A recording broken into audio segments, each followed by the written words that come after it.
So it's another not impromptu, but it's kind of like my remote guerrilla studio here. When I say guerrilla, just because it's like you're going guerrilla mode where you got to film where you got to film. I'm just gonna fix my ring light because like right now, impromptu podcast. Yeah, Episode he's been planning for a year. It's an impromptu recording of an episode that's been about. It wasn't even planned for a year. It's been planned for about 7 or 8 months now. And what that's talking about was because last year I know Alex and I were talking about like which Jones is going to be better, his Jones and Daniel or my Jones and McCorkle. Now that was Daniel Jones, and I said at that time, if Daniel Jones has a better season than Mac Jones, I'll come on here and make a podcast praising Daniel Jones. And you know what? Egg on my face moment. I don't mean that in a bad way. It's just look, when I've said this before, with the whole egg in your face thing. When you have egg on your face, you got to wipe it off. You got to own up to it. So with that being said, guys, welcome to the episode where we give Daniel Jones all the love and praise in the world, plus some special guests will be along to join the way. With the sixth pick in the 2019 NFL Draft, the New York Giants select Daniel Jones, quarterback, Duke. On 4th and 5, Jones steps up, takes off, he's in, touchdown! Drive of the game for the New York Giants. Bodies in the neutral zone, so Daniel Jones gets a free play and a deep shot and a completion to Darius Slayton. Reverse. It's Pettis to Jones. Oh, what a catch by Daniel Jones! It's 21-3. Jones on first down, wide open, it's Barkley. And Saquon Barkley will take it into the end zone for a Giants touchdown. Jeff back in 1991 from a Giant quarterback. Protection begins to collapse. Jones to the back of the end zone. Golden Tate! Pretty good intro, right? I know I don't do intros all the time. Only do them once in a while. But sometimes you just have to break out an intro just like that. But anyway, guys, drafted 6th overall, 2019, out of Duke University. Daniel Jones was, when he was drafted, it was a very interesting time just because I feel like the Giants were kind of on the, like Eli was on the back nine of his career. I'm a golfer, I'm going to use that metaphor. And they want to be like, hey, we're going to find the next guy. There was just, the fan base was not exactly thrilled with the pick at the time, especially because, like I said, Eli is still being there, still being the franchise legend that he was. 2 Super Bowls, fortunately, for my case. But look, you have to make plans for the future, and that's what Dave Gettleman was doing in this draft at 6th overall. There was actually another pick later in the first round that they got that's been a huge deal for them, and Dexter Lawrence also getting paid this offseason. But we'll go into Daniel. So 2019, I don't believe he played too much. I remember his first game was against the Tampa Bay Buccaneers. I want to say that was week 3 or week 4, and he had a run in that game. And he basically went in there and won them the game. I'm trying to remember if it was week 3 or week 4 of the 2019 season. But that was my first true taste of him on the field. And at the same time, too, I always remember being like, this guy's Eli Manning 2.0 just because of the mannerisms, the body type, and all this other stuff. And also just because, like we said, it was the David Cutcliffe thing, who did train, I believe, both Peyton and Eli at one point or another throughout their NFL careers. I'm just going to fix the microphone. Hopefully the audio is not too bad. But then anyway, guys, 2020 came along, and after 2019, so I'm just trying to remember correctly, 2019, I believe, was the last Pat Shurmur year. Matt? Sounds about right. Yeah. And then Joe Judge was brought in. David Gettleman was there, but Joe Judge was brought in through Gettleman. They were being like, hey, this is going to fix it. Jones is going to take those steps. 2020, obviously, there was the whole chance for the Giants to make the playoffs. So I don't think 2020 was a terrible season for the Giants, but they ended up missing the playoffs because the Eagles threw in the towel in that last game, and ultimately Doug Peterson swung on in Philly. Now he's in Jacksonville. And then, look, at that time by 2020, I feel like Daniel Jones is still a unproven commodity in the sense of we're not too sure if he is the guy just yet. But 2020 was a good year for me with Daniel Jones. Why? Because on October 22nd in a Thursday nighter against Philly, I was recording with one Big Rat 310 just randomly and spontaneously because, like, not randomly, but like, hey, we just happened to record that day. And we were watching the game in the background, and that's when the huge Daniel Jones run happened for like 60-something yards, and he ended up tripping on himself. But then it was kind of like one of those highlight moments in the original OG days of the podcast before, like, we even recorded audio or recorded video, where it was just audio, and it'd be like either the Skype logo, the Skype conversation, where it's just like 2 unknown logos, or like the blank avatars, and then basically that's what it was. So if you want to go back on YouTube, those videos are on YouTube, or they'll be somewhere in the podcast archives, wherever you can find your podcasts. Cheap plug, I know. And then Big Rat was on a week and a half later, and who was playing? The Giants were playing again. The Giants were playing the Buccaneers on Monday Night Football, and quite an exciting game. I remember thinking that entire day. I remember the Giants were underdogs of 11.5 on that day, I want to say. I'll have to go look it up, but the Giants nearly won that game. I think it was like a fourth down Daniel Jones pass breakup by Antoine Winfield Jr. that cost the Giants ultimately the win in that game. But that's where a brand started. That's where Danny Dimes in primetime was born. So thank you for that, Daniel. So that's like the first solid thing we're going to say is that you and your primetime plays helped out me recording podcasts, which the first one's going to be coming on Sunday, September 10th, when your New York Giants take on the Dallas Cowboys in Sunday Night Football, in a game that Matt Lorenzo, sitting off to my side, producer for the day, will be at that game, I believe. So that's going to be me after watching my Patriots probably get their asses spanked by the Eagles. And then 2021 was just a down bad year for the Giants. I don't think anyone will sugarcoat it. It's just, what was it, 4-13? I haven't heard one single praise of Daniel Jones yet. They're coming. Yeah, we sucked for his entire career. We were never good with him. But see, that's it. The 2021 season was just, Joe Judge wasn't fired, and then he was fired, and then they gave Dave Gettleman his roses and let him retire, which was probably a handshake agreement instead of him being fired, where it's you're not returning, but we'll announce your retirement, which I know really pissed off Giants fans. And in return, you basically just get a fan base that's pissed off. But then you know what? 2022 is where everything changed. Buffalo gets knocked out of the playoffs, and that's where the rumors of Joe Shane, Buffalo's assistant general manager under Brandon Beane, leaving, interviewing for the Giants job. I believe also he interviewed for Minnesota before Kwesi interviewed for and eventually got the Vikings job. But I think Shane was there and like one or two other teams, maybe Chicago as well. But ultimately the Giants and John Mara I'm blanking on Jeff Tisch, I believe. The two of them ended up bringing on Shane to be the GM, run the offense. Is that Steve? Steve Tisch, my bad. John Mara and Steve Tisch, my bad. His name is Jeff. I don't know. Maybe.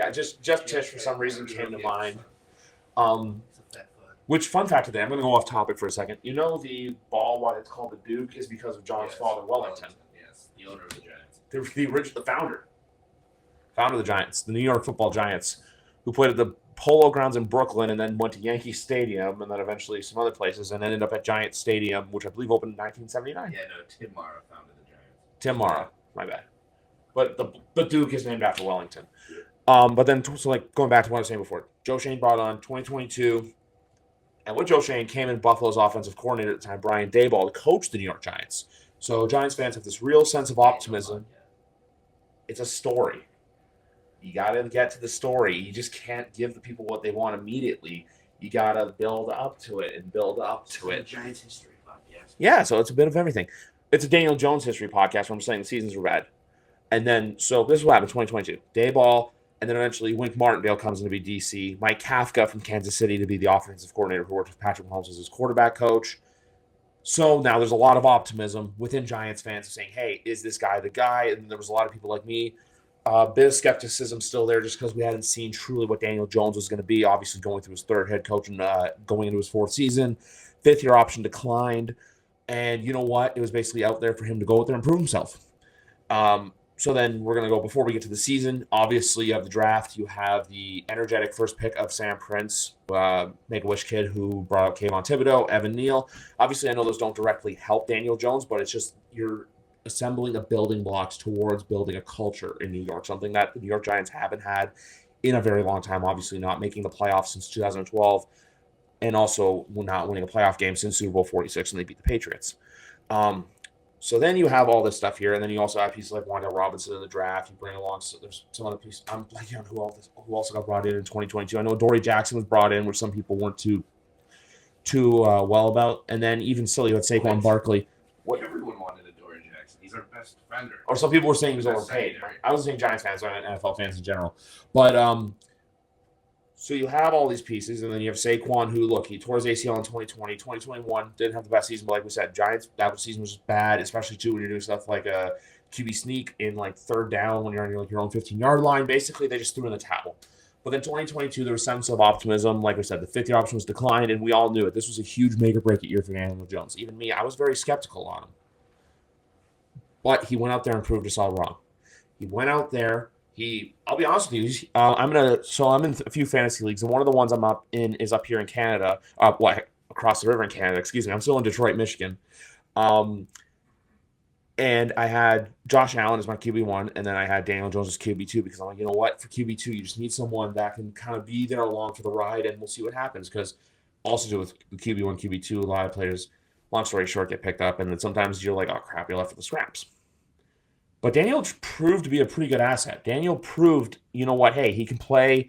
He got some wins, and also too, the New York Giants did do well for me when it came to betting this year. Like I said, the first one was the Tennessee Titans game, where we truly saw, like, hey, Saquon Barkley's back. He's back to being what he was pre-ACL. Daniel Stephen Jones, the third, born May 27th, 1997, is looking pretty good. And so you have the cast, but then with the wide receiving room, it's... I'm pretty sure it's Steven.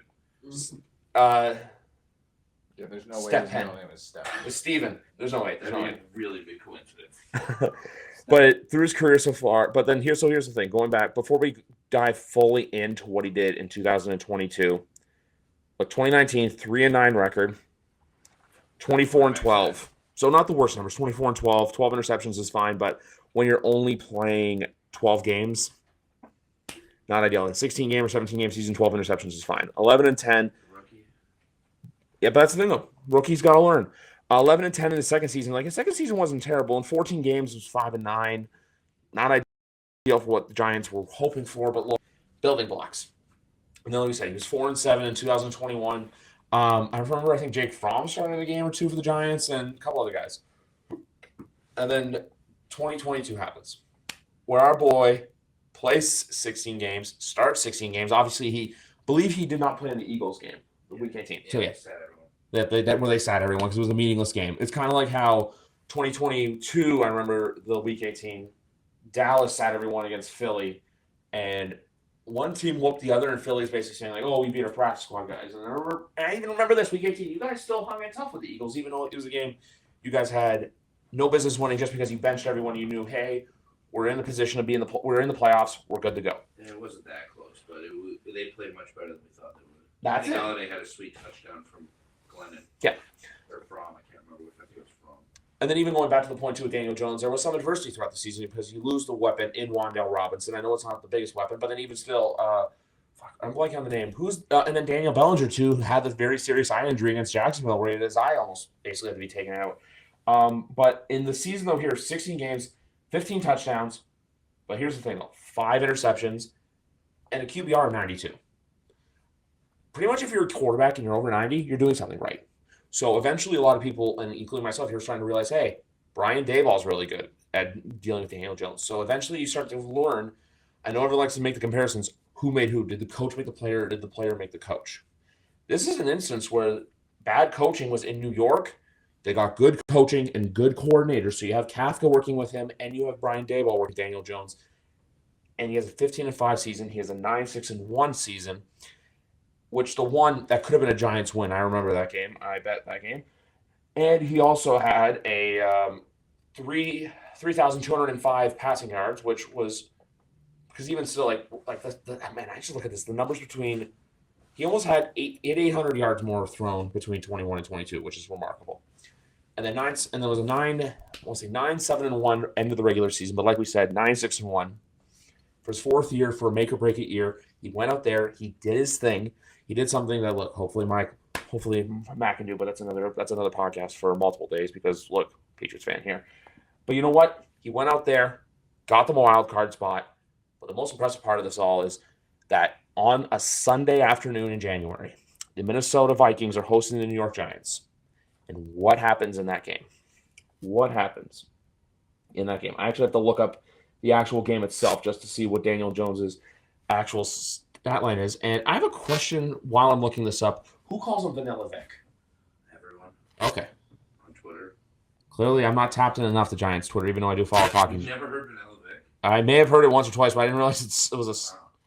Wow. Yeah, no, that's definitely a thing. And Danny Dimes, that's 2 nicknames. Oh, Danny Dimes in prime time. I know that one.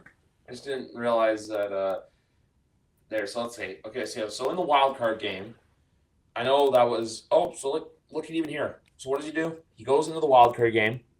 Kirk Cousins goes 31 for 39, 273 yards, 2 touchdowns. Daniel also 2 touchdowns. But Daniel decided, I'm going to throw 28 more passing yards than you, pal. Goes 24 for 35 with 301 yards.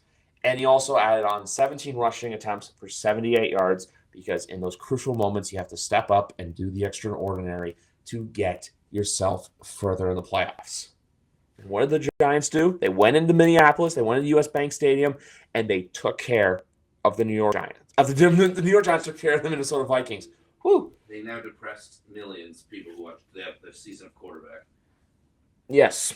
See if you knew the ending. And then the next week, obviously, look, 38-7 against the Eagles, not the ending that Giants fans wanted. But they have something to look forward to because in the offseason, Daniel Jones was awarded a contract of, I believe, $40 million a year. And I know everyone likes to look at that number where it's like, oh, that's way too much money. That's this, this, and this. The reality is it's a 2-year deal, and if you don't know by now, the NFL cap is very flexible. It ultimately is credit card spending. So that money can become more money. That money can become less money. It only can become less money because if Daniel Jones decides to restructure and get all the money at the same time. But you know what? Daniel Jones is a true NFL story of you had adversity from the day your name was called until you went out there and proved it on the field. And for that, I'm going to give my kudos. For that, I'm going to say congratulations, Daniel. You basically went out there and you proved everyone wrong. You went out there, have had to face multiple coaches who, didn't know what they were doing, were incompetent head coaches. Obviously, Joe Judge is back now. We're not going to talk about Joe Judge. But you know what? You basically went out there. You proved people wrong. You went out there. I know even this year, you still have a lot of doubters out there. I don't have doubters in the sense – I don't have doubt in the sense of I know you can be a good quarterback. It's just more or less, what do you have for an encore? What are you going to do in 2023? Because, look, the NFC East is a pretty tough division because we don't know exactly what the Dallas Cowboys are going to be yet. Washington, I don't think, will be too good, but the Giants are going to be in the playoff conversation. They're going to be a team that, for as long as Daniel Jones can play turnover-free football, which after seeing last year, I feel like he can, what's stopping the New York Giants from being in the playoff conversation year after year, even this year too? Center position, I know, has been an issue for the Giants for years. What do? You go out and get the best center of the draft in John Michael Schmitz out at the University of Minnesota. Jalen Hyatt, my bad, excuse me, has been looking great in training camp, 3rd-round pick. So you're just giving this kid more toys to play with. And I know everyone's saying, oh, the center. Center is the most underrated position in football. The center and the quarterback have to be on the same page because when they're not, crucial mistakes and crucial errors get made. And we've seen bad offensive line play in New York for quite a while now. Nate Solden went there. That didn't work out. There were some other guys as well, and even John Feliciano this year, who's now in San Francisco. But you have Andrew Thomas, you have Schmitz, you have Glowinski, I want to say is right guard, and then I'm not sure, and then Shane Lemieux, unless No. Who's the guy that Kevin Gates? No, Nick Gates is in Washington. Okay. It's going to be, it looked like it was going to be Glowinski at right guard and Azudu or Bredesen battling for left guard. But now that they're in camp, they've actually taken Glowinski out, which is huge because Azudu and Bredesen are the 2 best guards on the team by far. But what happened to Shane Lemieux? He's not good and he's always hurt. Okay. And then Evan Neal at right tackle. So the Giants now seem like they have a very solid offensive line built, which we have an offensive line built. You're going to get good quarterback play. And we haven't even talked about the biggest story of the offseason yet. Before this year, what was the Giants' best tight end, you'd say? Would it be Jeremy Shockey? Darren Waller. Before this year. Yeah, it's Most athletic was Mark Shockey. Navarro. Before that was Mark Navarro. Mark Navarro's the best of all time, I think. Better than Shockey. Shockey's more athletic, but Navarro was an animal. And now you have Darren Waller coming in. So you're giving Daniel Jones, and also you have Saquon Barkley. You have Jalen Hyatt. Also, Paris Campbell's in New York now. That's another name. I feel like people on week 1 are going to be like, hey, he's a Giant now. But then you have Darren Waller, a guy who is proven, a guy who has traits, and a guy, honestly, he's going to make Daniel look really good.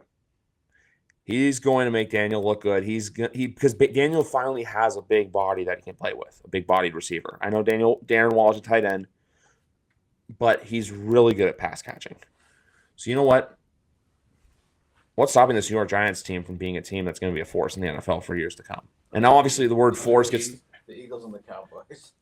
I mean force in the sense of 49ers. competitive force. Like, I don't mean force. I feel like a lot of times people hear the word force and it's automatically Super Bowl contender, this. No. Any team can be a force. You just have to be a winning force. Losing force, obviously, that's another story. This isn't an Arizona Cardinals podcast. But with the New York Giants, they're getting their roses. Well, like I said, Daniel Jones, he's done good. Daniel Jones has gone out there and proven to the world that, hey, I'm the guy, and especially to in a crazed market like New York, a market where you're under so much pressure year after year after year. What does he do? This is the year when fifth-year option was off the table, his back was against the wall, he spat in the face of adversity and went out there and balled. That's what Daniel Jones did for the 2022 season. He beat Aaron Rodgers. He beat the Tennessee Titans week 1 in the game they had no business winning. He had a game in 2022 Thanksgiving Day where, hey, he covered the spread in a game where Matt called me crazy, I remember, for picking the Giants at plus 10.5, and they covered Dallas. Well, yeah, it was dumb. Yeah, But we had been covering every game. Yeah, but 10 points a lot. it's like picking the Giants the opening week. Yeah, I know Tennessee was supposed to be bad, but the Giants were supposed to be fucking terrible. I would have never taken that week 1. By Dallas, we knew we had good coaching. By Dallas, I would have said that's fine, yeah. But first week, I never would have risked it. If you have good coaching, you shouldn't lose by 10. But I will say this, even though it's a Daniel Jones praise, you don't give him credit for week 1 and 2. No, that was 2 wins. He played pretty bad. He was still getting used to the offense. Exactly, but you know what? Within time, it came in to where by the time the season was where you needed those wins, he went out there and did it. The most memorable one was during the 200th episode of YWC Football Talk. As I should clear the air, this is episode number 238. So 38 episodes and almost, I don't know how many weeks later. In a must-win game, you go into FedEx Field and you get the job done. You get the win. Daniel went out there and did his thing. And even looking at the schedule here, beat the Chicago Bears. Packers in London, that was a huge win. I don't think anyone saw that coming. I picked the Giants on a whim also because I saw a guy in Boston in a Giants hoodie. Going to Baltimore and beat the Ravens. Going to Jacksonville and beat the Jags. At that point, you're 6-1. And then 6-2. You face a little adversity. What do? Go on your bye week, bounce back and beat the Houston Texans. But then here's where things get tricky. Because obviously, they had the game against the Detroit Lions where they just didn't look good. Happens. Everyone has those slip-up games where life and the NFL schedule catches up to you. And then there's the game against the Dallas Cowboys, like I said. I knew the Giants were going to cover. I didn't know if they were going to win, but they covered. And then the tie against Washington is what it is. And then the Eagles game. That Eagles game is truly where adversity shows its face. Because that Eagles game, 22-48, that's a very ugly result. But you know what? The next week, that was the Sunday Night Football game against the Commanders where both teams really needed a win. 7-5-1, and I don't really know or care what the Commanders' record was. But what does Daniel Jones do? 20-12 win over the Commanders in D.C. in prime time. For that, you get the soccer clap. You know the soccer clap, everyone. If you don't, look it up. Or if you don't, I don't know why you wouldn't know that. And then Christmas Eve, obviously, they lost to Minnesota. Wait, what is this? Soccer clap. I don't know what that is. Soccer clap is basically when the players coming off the field and they just address the crowd like this, where they clap. Yeah. Stephen. Kind of like a golf club. Exactly. It's just, Quiet. yeah, it's the fans are loud, but the players more just like a simple, it's like an acknowledgement, thank you. But then week 17, excuse me, in a game where you should take care of business, what does Daniel Jones do? He took care of business to beat the Indianapolis Colts 38-10. That was week 16. That was 17. Week 17 16 was the Eagles. No, week 17 was the Colts. Week 16 was the Vikings. Week 18 was the Eagles. What? What The last game of the season was the Eagles. Yeah, I'm saying week 18, not game 18. Sorry. Yes. Yeah, I'm sure. I can't think of it like that. And in that game, too, Daniel Jones, 19 for 24 with 177 yards and 2 touchdowns. I know everyone likes to look at the 177 yards and go, that's not enough. 19 for 24, missing 5 passes in an NFL game is something you don't see all that often, and especially from a quarterback. I'm just going to say this, like, I know Daniel Jones isn't in the elite of the elite. Obviously, I know it's not saying anything bad. I'm just saying, like, when you think, like, the top 3 guys, like, you know, how it's Burrow, Allen, Mahomes, because that's my top 3, no particular order. It's one of those things where you go out there and when you have to beat a team you should beat comfortably, you beat them comfortably. That's what Daniel did. So with this year, I'm really excited for that week 1 game, not only because it's in prime time, because that's a game that's at home. That's a game that's against a divisional rival, a game where a man who is on his phone right now is going to be in attendance, hoping for the Giants to win. I don't know when the last time he attended a Giants game was, but hopefully they win for him because I know it was a birthday gift to you. I think the last 2 games I went to, they lost to Dallas. So Well, they were not fun. If they lose, don't blame We me. haven't beat Dallas with Dak since 2015, 2015, 16, whatever that year was. 16, yeah. Woof, my own. But you know what? Basically, if there was a most improved player in the NFL award from this year, I'm pretty sure Daniel Jones would win it. That's an award I would love to see in the NFL, honestly, because you want to recognize players for improvements. Obviously, comebacks are great, don't get me wrong, but a lot of the time it's either coming back from sucking or coming back from injury. And this year's comeback player of the year, it's a lock already. I don't even want to go into details about it. But if there was a most improved player award, it would be Daniel, because Daniel really has improved his game. Daniel finally showed the world something that I think Giants fans were seeing for a very, very long time. I've spoken to some Giants fans in this hotel room and also around who from day one knew that Daniel Jones had what it took to be special. It's just you're waiting for that moment for that butterfly to hatch from the cocoon. And that's what happened this year in New York City. The butterfly hatched from the cocoon, and he wears number 8. He's got a $40 million salary. So for everyone out there going, oh, this, just remember, you're not out there making $40 million a year. No. You're making whatever you're making. Daniel Jones is out there making $40 million a year because he did something right and he did something to impress the people. Obviously, his deal came down to crunch time and everything like that, where he wanted $47 million. But you know what? That's what players are supposed to do. You're supposed to go out there and prove your worth. You're not supposed to go out there and lowball yourself. No. In life, you're supposed to aim high. You shoot for the stars. And that's what Daniel did, because his play in 22 proved to the world, I need to get paid, and I should get paid what I think I'm deserved. And that number wasn't 47. That number ended up being 40. And I know everyone loves to overreact to that 40, but you have to remember stuff, guys.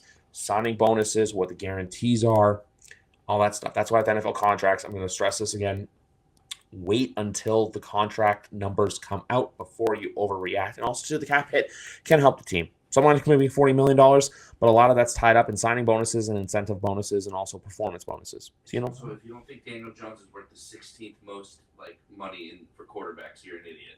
No, I'm just saying for people in general. I'm not saying you. I'm just adding what you were saying. Yeah. He's paid 16. People act like he's paid top 5 money. Yeah. Because they see 40 and don't realize money goes up every year. Because it was well in the NFL, I feel like a lot of the times with paying and with salary, it's person X is worth this much, so I'm worth more than that player. Yeah, he's 15th right now, and Burrow's about to sign, so he's going to be 16th before the season starts. Yeah. Which is he's going to be a top 12 quarterback at least. Yeah. So that's the thing where it's coming from with just to go to my point though, is everyone loves to see that initial number and be like, oh, he's making this, da. You have to remember, what is the actual salary base? What is incentives? What is the signing bonus? And remember, these contracts. He's making $40 million. People overreacted to it. Yeah. He'll end up getting 40. It's just not all at once, and it's not all tied to one thing. It's basically all these little intricate pieces of a puzzle that equate to $40 million. And like we were saying, he earned the money. That's the thing. He went out there and he earned it. It's like how you're saying Burrow's about to get paid. Because why? Because in the 3 years Joe Burrow's been quarterback in Cincinnati, scratch the first year for obvious reasons because of the torn ACL, Burrow's proved to the world he deserves this. Patrick Mahomes deserves his $45 million a year, which now is, I believe, 7th most paid player in the league, which I believe one is, I think it's Herbert. I think Herbert overtook number 1, or it may be Jalen Hurts. It's one of the two. You want to look that up, Alex? Yeah, Daniel makes 35.5, 30, and then 46.5 in his 3 years. Is his base salary. But I know through the guarantee structure that it can become a 2-year deal. I do know that. He has an out after, but no one's going to. No, the Giants aren't, because the Giants have. Becomes MVP. Yeah, that's the thing. Unless he comes out here and has a season where he throws for 5,000 yards and 50 touchdowns, I'm not saying it's not possible. He very well could do it. Would you want me to look up? Who the highest paid player in the NFL is right now? Because I think isn't it? Yeah. I think it was Jalen, and then Lamar got his bag, and then Herbert got paid. Herbert. Okay, so it is Herbert. But see, that's the other thing too. It's going to be Burrow in a week. That's the thing. All these guys have gone out there and proved it, and Daniel's now a part of that class where he's proved it. Daniel's proved it more than Herbert at this point. Because he won a playoff game. Won a playoff game. With worse receivers, without Mike Williams or Keenan Allen. Yes. Are you going to praise him yet, or what? I have pretty much been. You've kind of just listed his accomplishments. Well, what else am I supposed what's Daniel Jones is better than Mac Jones. He's got a great arm. He's fast. I like watching him run. He's got great eyes. Dude, we love watching him run. He's got great hair. You know what? Right now, if in the NFL quarterback rankings, he is a better quarterback than Mac Jones because, look, Mac Jones had a very bad 2022. Put the ankle injury aside, Daniel Jones right now, if you have to rank them, or if I have to say this, even as a Patriots fan, yes, Daniel Jones is the better quarterback as of this moment than Mac Jones. that. Backhanded fucking praise in this moment, like nothing. But no, I'm saying because then, like in this, like if you're ranking them right now, because obviously things can change because we don't know. Nothing is pointing to Mac Jones having a better year this year. At the moment, no. We'll wait. I'm just gonna say the same thing that I say at the NFL every year. Any given Sunday, we'll wait and see, just because we don't know what's gonna happen in 4 months from now. But right now, it is Daniel Jones praise episode, and you're saying right now he's better. What's going to happen 4 months from now? Maybe the Patriots trade for Justin Jefferson. By the time fucking you praise Daniel Jones in this episode, no one will be listening because you give a 5-hour fucking history lesson. Right now, Mac Jones isn't good. I don't know what else to say. He's not. But you know what? Like you're saying too, even the whole Daniel Jones Mac Jones argument, like you said, Daniel Jones in his first career playoff game went into an opposing building and took care of a division winner. Mac Jones' first playoff game, what happened? He got cooked. So he's not good. Yeah. 47-17. His coach carried him. I mean, he won a game in Buffalo one time, throwing it 3 times. Yeah. Thought that was enough to brag about. That's why I came. Mac Jones is so good. He won with throwing it 3 times. I just want to see you two argue and see who the bigger homer is. That's why I would pay. I know when we I would actually pay suck. you to fucking just argue about that shit. That was hysterical. Yeah. That was one of the worst arguments. Yeah, he threw it 3 times and they won. Yeah, out of That spite. means that proves they don't need him.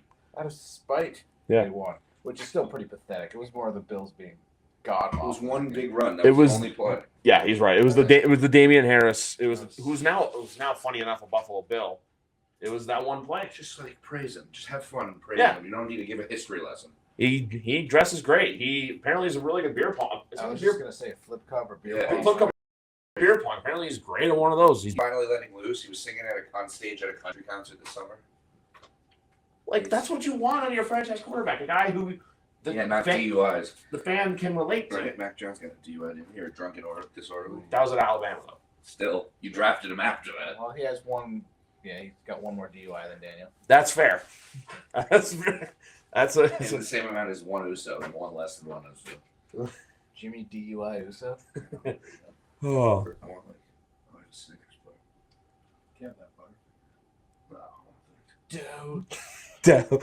But you know what? Like that's what I'm saying. Like I know I haven't said any direct praise of Daniel Jones. I was trying to lead it up to him, basically just saying like, look, hey, he's like, I thought me saying like he's proved himself, that he's gone out there and that he bet on himself. And like I said, fifth year option decline, back against the wall.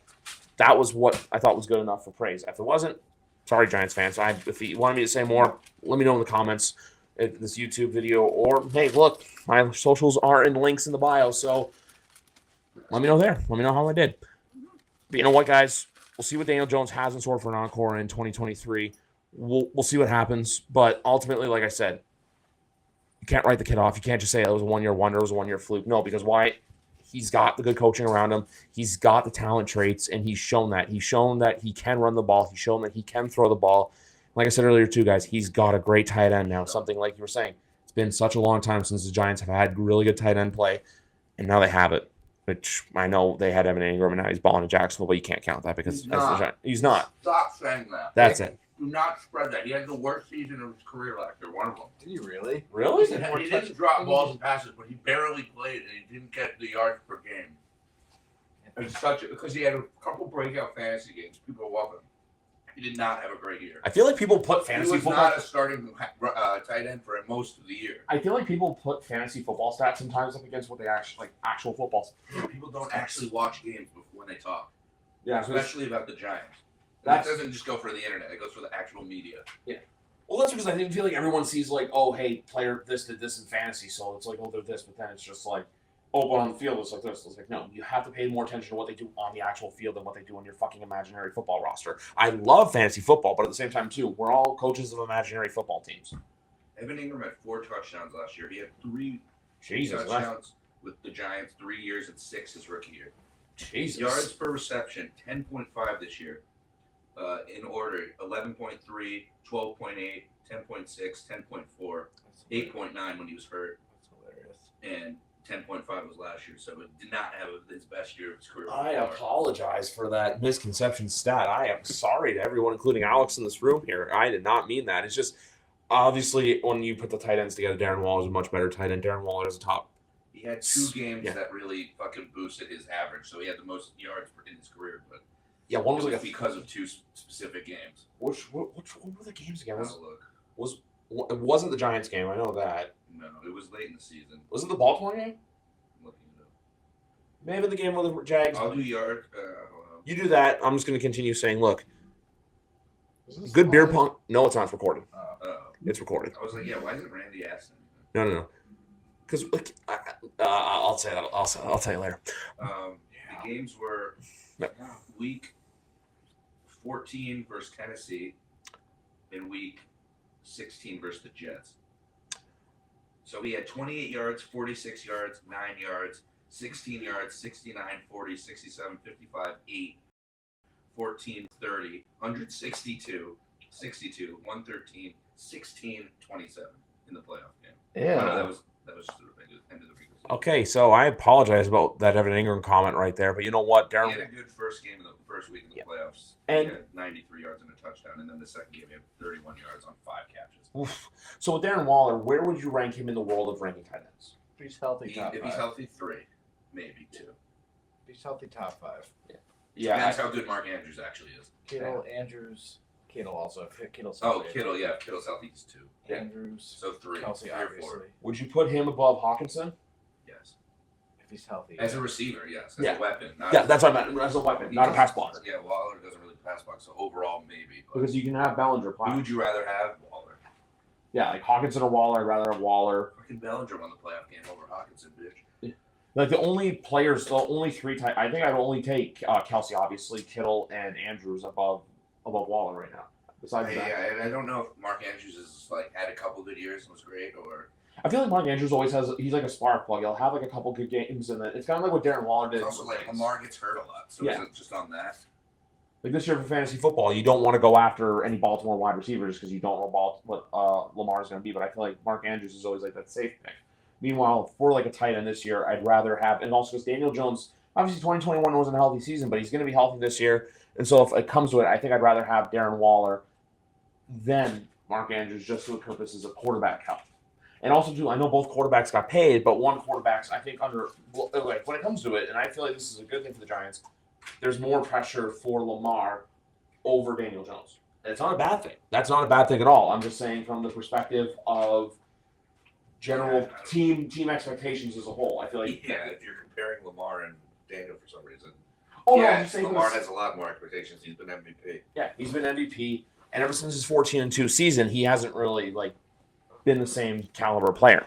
But with Daniel, it's kind of like one of those things where the sky's the limit now as to what he can do going forward because we know what he's capable of. Like Harry was saying earlier, he's Danny Dimes for a reason. Danny can drop a dime at a moment's notice.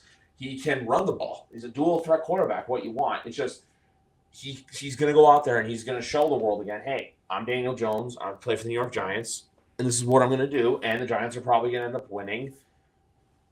I would say they can easily win 9, 10, maybe even 11 games. We'll see what happens this year. I'm just saying that because that's the same range as last year, and I don't because with this year with you with the expectations, where do you think it'll end up?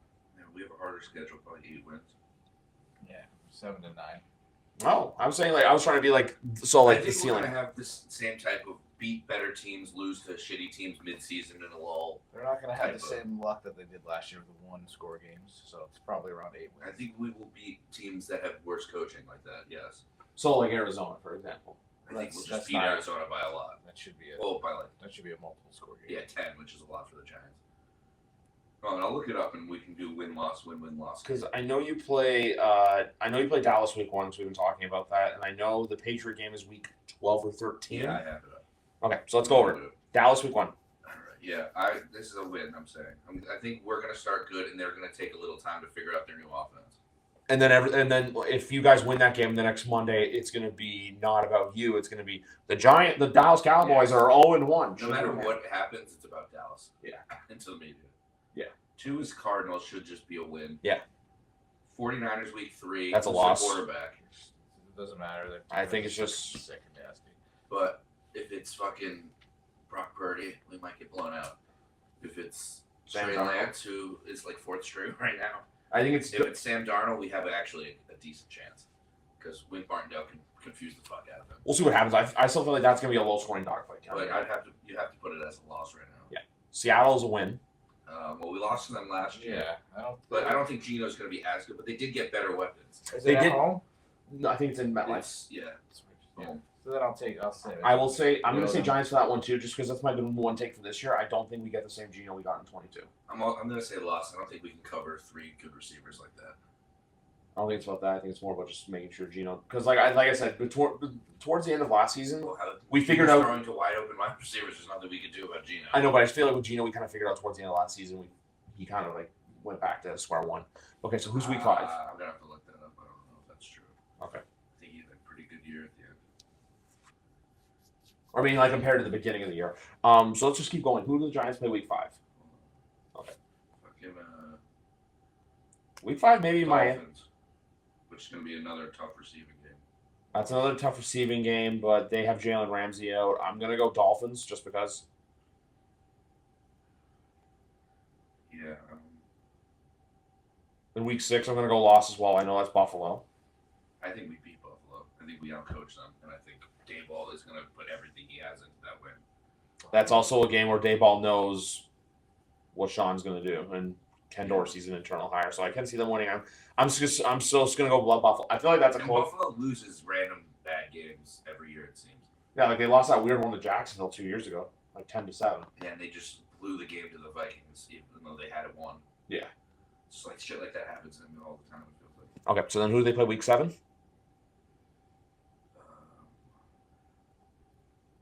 Commanders win. That's a win. Jets win. Win. I bet you. I almost guarantee you the Jets beat us. We beat Aaron Rodgers last year. The Packers were pretty bad. Raiders win. Yeah. Cowboys lost. Commanders win. Yeah. Patriots win. At some point, the Commanders got to beat us, right? Not this year. Sam Howell. You never know. We lost to fucking Andy Packers, Dalton once. They could be amazing or they could be terrible. I think I'm gonna go. I've really seen Jordan Love play. I'm gonna go Packers win there just because I feel like that's like a weird game. I was like, you know how how teams always have like those games that like you should win that you lose. I feel like that's just at the top of how you want to Yeah, what I said about Buffalo. Yeah, we're gonna have some bad wins, but it's not gonna be this one. I don't think. We beat him with Aaron Rodgers. We can't fucking lose them. Yeah. Without him. Saints. That'll probably be a random loss in Superdome. We'll probably get blown out. It's like a toss-up. Who the fuck knows? Is that Packer game primetime? I doubt it. Yeah, Monday. Oh my god. It's Monday though. That's why it's. Is it in Lambeau or is it at No, MetLife? it's at MetLife. Okay.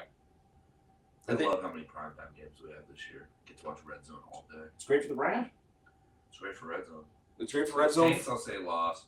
Eagles loss. Rams win. Eagles loss. Aren't the Rams supposed to be better? No, I think the Rams are gonna be terrible. We'll see. Really? If Cooper Kupp and Stafford are fully healthy after those 2 injuries. People are saying like Cooper Kupp should be like a top 5 pick for fantasy football. He had a torn If ACL. he's healthy, yeah, but we don't know. That's the thing, you just don't know. So like I'm sorry, like, It's better than an Achilles, I guess. but even still, we don't know what Stafford's gonna be. I have no faith in the Rams until they prove it. And also too, their defense is literally Aaron Donald and like I 11 have us at random 7-2, and then we have the midseason lull. That was basically what happened last year. Yeah, The midseason lull. Cowboys, we still 6-1, and then you had that loss to Actually, no. Seattle, and then the bye week, and then Houston, and then there was 2 losses. Yeah, okay. I have us at 6 losses, so there'll be another surprise loss in there. I'll change the Seahawks game to a loss. I put it as a win.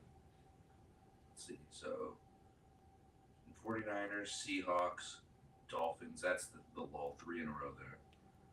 And then come back to beat the Bills. So we'll probably lose 4 in a row. I'm picking the schedule.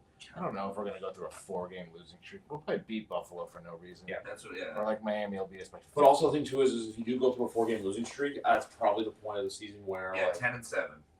Yeah. Is what I have us at. 2 Eagles losses, a Cowboys loss, a Saints loss, a Dolphins loss, and a Seahawks loss, and a 49ers loss. I think mine was. I'll probably say both Dallas as we lose. There's no way we're winning the first game. I'm not going to see them win. There's just no chance. I just think it's more on them. I don't think and they're going us. through that many changes where it's going to be that Well, they insane. got a whole new offense, and Dak is coming off one of his worst years. Still a fine year, but Yeah, they have such a And- good defense. all they have is CeeDee Lamb. He's right. Michael Gallup is Michael Gallup. It's still there? whether how quickly Parsons can get, because the time we played them week 3. Yeah. We were fucking gonna come back and tie that game if David Sills doesn't trip. I swear to God, Daniel Jones looks. That's when it clicked for Daniel Jones in that game, and he looked amazing. Yeah, the Thanksgiving game, right? No, week 3. Okay. Yes, I remember that. Well, CD Lamb also had that unreal catch in the game, no? Thanksgiving game didn't a backup quarterback play? Or somebody we had like nobody playing. No, this year. Daniel played every game this year. What game am I talking about? A Glennon game. I guess. Oh yeah, that was but it. That was the year before. Yeah, that was thanks. Who's your backup this year? Fucking Tyrod. Oh yes, Tyrod And then Taylor. Tommy DeVito. I forget about it. He's fucking Italian. Oh, also on the side note, looks like we're going to the Chino. Why Saskatchewan's up to 12 with the recorder. You gonna walk over the sports book right I am going to take an Uber. I'm not walking. Yeah. But anyway, guys, now? like we said, Tomorrow. I know it wasn't exactly the complete praise that. Who are we losing for? What other game are we losing at? Probably both Dallases. Oh yeah. Yeah. So 9 and 7 again. I'm going to pull 9 and 8. 9, 6 and 1, but 9 and 7. 9 and 8. Yeah. Like I feel like no team's going to predict like 9, 7, and 1 because like who's actually going to say we're going to tie this game? No, like no one does that. No. It's like when a tie happens, like that's the thing I hate about NFL betting. Even like on the first touchdown, when someone random, everyone's like, "Who bet this person?" I'm like, "Fucking no one," because no one's gonna be like. Somebody always fucking bets it. Someone always bets it because there's DJs. Somebody will probably bet like a little bit on everything just to post. Oh, dude. Just to feel something. And she's like, "Yeah, I hit it." It's like, "Yeah, but you fucking made out even because you got on everybody." Yeah. Padres fucking suck. Did you stop recording? No, I'm still recording. I'm just going over mine quickly just to see what I I have. was recording when we were going through the schedule. All right, let's go over the Patriots schedule real quick. I just want to see what Griff says, and you can see who your homer debate is. Okay, cool. We'll do that instead. Okay, so Philadelphia Eagles week 1, that's a loss. Miami Dolphins week 2, I think that's a win. No way. Somewhat. Just got me just spitballing. This is all predictions. Like we don't know what could happen. Yeah, well, are you just saying yes or no to win? Yeah, I'm just looking at it and saying what I think. Like how I feel, like what I think or how I feel. Yeah, why do you think that? Based on logic, Miami should win. But yes, obviously anything can happen. But if you're just looking at it from a team standpoint, Miami should win.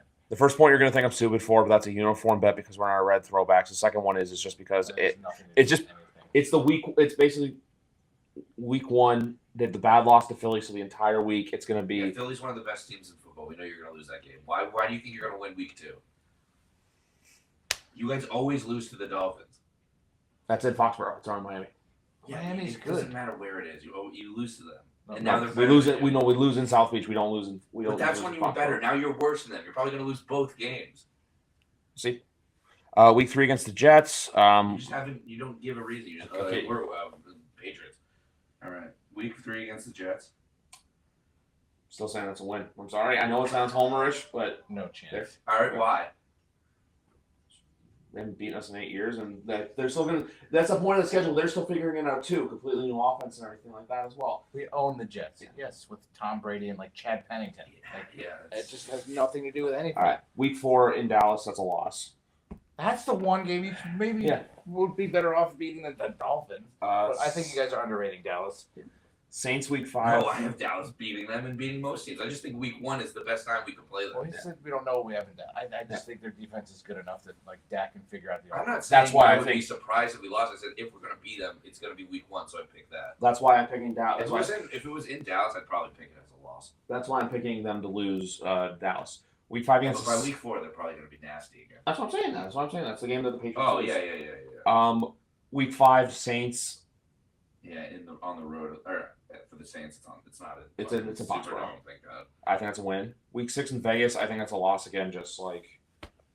And then week 7 Buffalo. That's a loss. Isn't Vegas terrible? Yeah. I just I don't understand. Patriots just lose weird games too.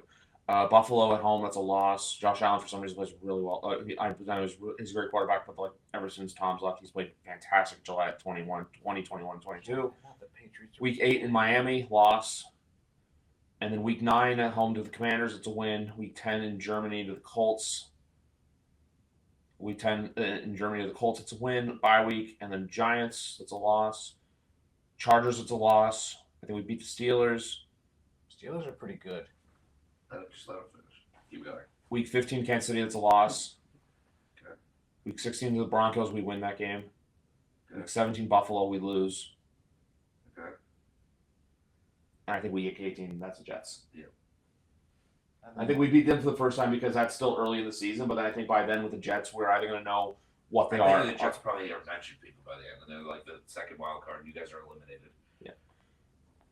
I mean, with that week 18 game, I think it's by then they just have everything figured out too. That's why with week 3, I still think because look at the Jets too. They have their schedule is not easy either. I don't know if you've seen it. Have you or Who? Alex? No. Who? The Jets. The Jets Yeah. almost made the playoffs with fucking Zach Wilson. I don't know how anyone thinks they're not going to be good. They didn't almost. They I mean, fell off a they almost fucking- made like the last wild card. If they spot. got any, yeah, exactly. If they got any semblance of quarterback play, they The could have made the playoffs. The Jets essentially were good, and then there was that. But that's assuming they're like all their players are gonna be just as good or better. Like a lot of times, Of course, players do that's take exactly step what down. you assume. You saw Yeah. Black. I mean, I wouldn't expect and you a build on rookie that. that was one of the best cornerbacks to be. I would expect him to have a natural step back. I don't think Sauce Gardner's going to be as good this year. I think in the future, 3, 4, year 5, Like, do we he's think gonna be Sauce? amazing. Like people like, do we think Sauce Gardner's a DPOY this year, or like a candidate? Or? Now, yes, but I think he probably won't end up being. I think it's just like it's hard to be that good, especially when teams have a year of tape on you. And also now they know like, hey, we're going to send our best players out on them. Yeah. Like for them, they have Buffalo week 1 at home. So how many losses did you put? I lost count now. For the Patriots, let's me go back. 1, 2, 3, 4, 5, 6, 7, 8. I had 7 and 10. Yeah. Let's see what B and Matt would think. That's pretty. Predictions? I'll say win week 1. That's a preseason. Eagles lost. Yeah. Dolphins lost. Jets lost. Cowboys lost. Saints. It's really close. Where Because is it's it? at Gillette. It's in Gillette. Then I'll give it to the Patriots. All right, win. Raiders win. Yeah. Bills lost. Yeah, Dolphins lost. probably. Commanders win. Yeah. Colts. Anthony Richardson could be like the best player in the league. I'll give that one. Yeah. Patriots defense. Patriot as of Yeah. now. Their Patriots. defense is really good. Yeah. The bye week lost. Giants lost. I could see them beating the Giants. No. They can't. Anything can happen. You probably said that at Super Bowl 42. And I could see the Patriots I'm winning. scared of these teams with actual good defenses. That's the thing. The Patriots do have a top 10 defense in the league. I mean, nobody has a top 10 defense right now. Season as it started. No, on paper But the though. Giants should beat them. Especially, is it at home or? It's in MetLife. Yeah, then we should win. I'm sorry. I like Bill Belichick a lot. He's just not that good anymore. He's lost it. I feel like he's trying to do too much. This kind of shows that maybe he never fucking had it, and it was Tom Brady. I mean, he was a great defensive coordinator with the Giants. He's I always always- been a good coach. Yeah, and even still, the But early. he's the one that he's a system quarterback. kinda Tom's a easy. system quarterback in Bill's system. Kind of easy to be a good defensive coordinator when you have tape of the other team. It's pretty. Well, not on the fucking simple. Giants. But also to That's like the our Oh, yeah, but exactly. the other thing with Bill Patriots. Belichick as well is those first 3 Super Bowls. I know Tom Brady had highlight moments. Those were all defense. Yeah, I know. The He Patriots, had, the Patriots he had defense the is tape also, of the Rams. Of course, we know that. Tom Brady's never had But once Tom until Brady, the overtime Once game, Tom like a Brady significant like game ending or like the which like, one? final drive. Falcons or Chiefs for overtime. Falcons Super Bowl. Okay, I think you were saying just because with overtime and playoffs for some reason I wasn't No, sure. the Super Bowl. Yeah, He hasn't had like an Eli like drive or like a Russell Wilson ending drive or whatever. Like just kind of funny that it's like the games ended on either interceptions or like defensive stands. technically Super Bowl 36. It was ended on the Vinatieri field goal, but he led. The Yeah, exactly. It ended on a bunch of kicks. Not like a Well, final Tom Brady play. That's just my point. And when anyone says like the whole Belichick Brady argument, it's just because like those first 3, because even Super Bowl 39. There's no chance they win that many Super Bowls without Belichick either, though. Yeah, it's both. Of course. It's Super Bowl 38 was the same thing where it was a kick. You guys probably would have won one with Jimmy Garoppolo. When Bill originally wanted to swap him out with like Gronk still in his like prime, Yeah, I think you still I know. they were still so good.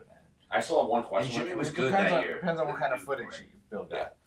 The other example too with Bill Belichick for me is It would be different than any other year. It's the same footage he always gets. But if he was still cheating at that point, we don't know, maybe he took a You year think off. he's okay? my other example too, if you want to say Bill Belichick, is the fact that they went 3-1, and that one loss was because they were playing with Jacoby Brissett, who had a broken finger, I think it was a couple broken fingers in that game against Buffalo. Yeah, Jacoby Brissett also sucks. I mean, That's the thing though, they went Yeah. 3-1 with Yeah, that. So that's the thing for Bill. that 2016 team. That's the thing too. That 2016 Patriots team went 14-2.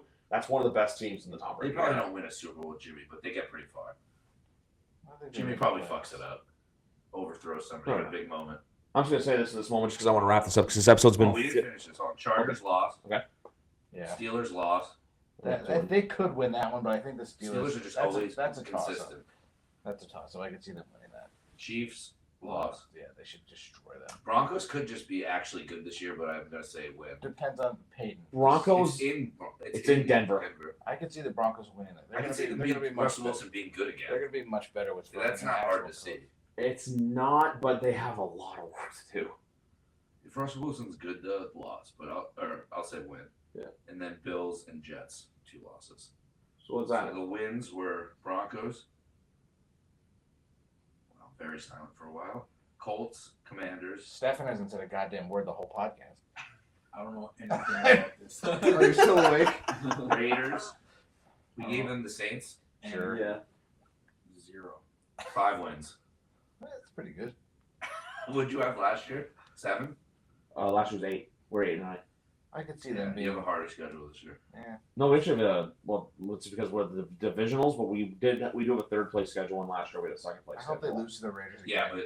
but those The never even regulation. add up the next year because so much shit changes from year to year. Yeah, that's why with You have 2 guaranteed wins to 2 probably guaranteed losses. That's huge. what are the 2 guaranteed wins, Colts and No, I'm saying you went from 2 guaranteed wins every year to the Oh, the Jets Jets. to losing to them probably now for 2 years. I would.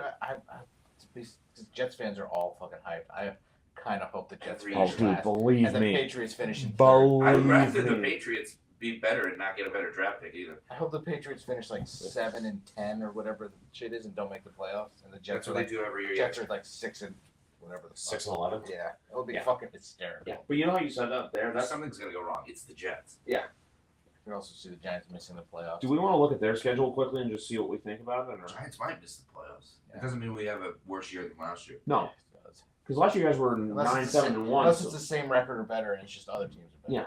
And So if we don't have the same record, but you've acknowledged this harder schedule, you think it's a worse season? If we regress, Yeah.